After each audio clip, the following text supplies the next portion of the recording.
चाचा जयराम। जयराम भैया जयराम। का हाल चाल भैया मुन्ना? बढ़िया चाचा, अपन बताओ। अरे कहाँ घूम तो हम तो ठीक है ना, अपन सुनाओ तू।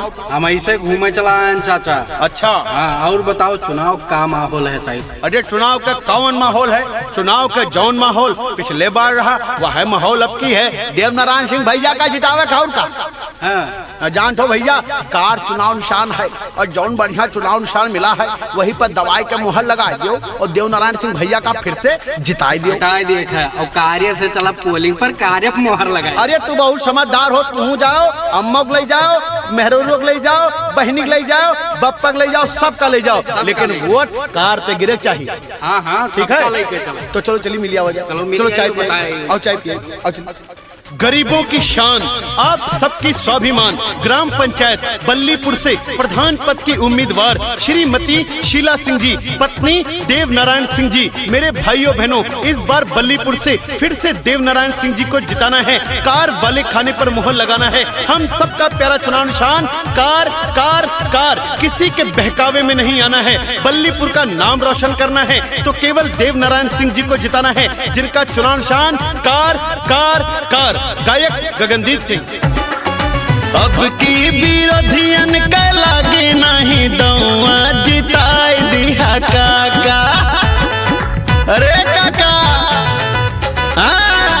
अब की विरोधियन के लागे नहीं दौआ, जिताई दिया काका। देवनारायण जी का चुनौआ जिताई दिया काका। देवनारायण जी का चुनौआ जिताई दिया काका। मन के हो बेटा पकड़ ले पौआ, जिताई दिहु काकी, जिताई दिहु काकी।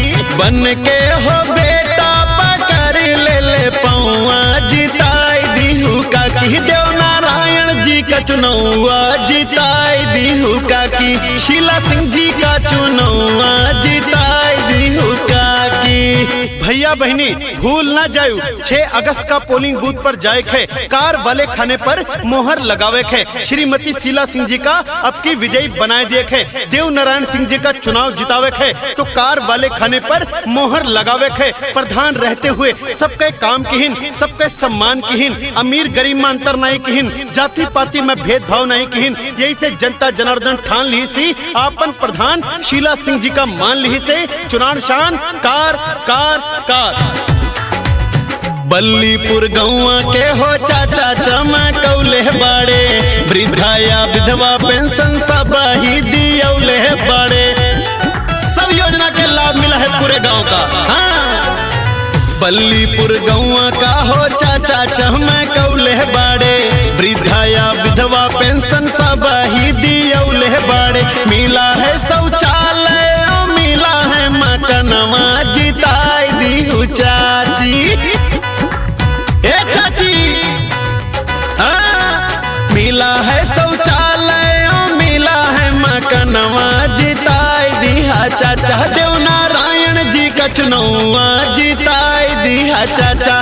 देवनारायण जी का चुनौआ जिताई दिहु काकी। देवनारायण सिंह जी कहते हैं, जब हम फिर से प्रधान बन के आए थे, जैसे हमने आज तक आपकी सेवा की है, आपका सम्मान किया है, हमेशा आपका सम्मान करेंगे, हमेशा आपकी सेवा करेंगे। घर घर तक पक्की रोड बनवाने का काम किया, घर घर शौचालय देने का काम किया, घर घर पेंशन योजना देने का काम किया। सरकार की सारी योजना का लाभ सीधे जनता तक पहुंचाया। इसलिए जन जन ने ठाना है, अपना बेटा देवनारायण सिंह जी को माना है, अपना भाई देवनारायण सिंह जी को माना है। देवनारायण सिंह जी को जिताएंगे, कार वाले खाने पर मोहर लगाएंगे। 6 अगस्त को पोलिंग बूथ पर जाना है और कार वाले खाने पर मोहर लगाना है। हम सबका प्यारा चुनाव निशान कार कार कार। भैया सबके सम्मान करें, सब ही से प्यार करें, देवनारायण चाचा नहीं निकार करें। कौनो काम पर जाए तो मना नहीं करते। हाँ, सबके सम्मान करें, सब ही से प्यार करें, देवनारायण चाचा नहीं निकार करें। रुके नहीं कमवा हो लागे कौनो पौआ, जिताई दिया चाचा। ए चाचा रुके नहीं कमवा हो लागे कौनो पौआ, बउआ जिताई दिहा चाचा देव नारायण जी का चुनौआ जिताई दिहा चाचा देव नारायण जी का चुनौआ जिताई दिहा काकी। आपके एक वोट की ताकत आपके भाई को फिर से विजयी बनाएगी, आपके बेटे को फिर से विजयी बनाएगी।